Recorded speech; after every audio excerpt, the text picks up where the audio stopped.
ayırdım ol 40 oğlundan ey meni bir toyun kendimden Davud'u ayırdım ol 40 oğlundan ey meni bir toyun kendimden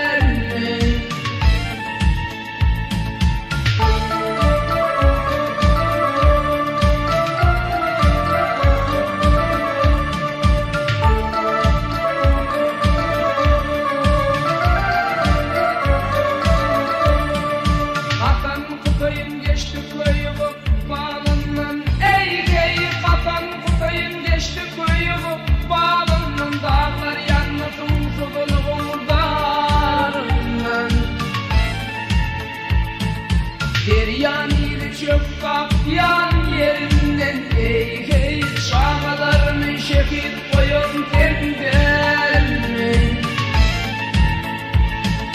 Deryanil çöp kapyan yerinden ey şahlarını şehit koyun kendimden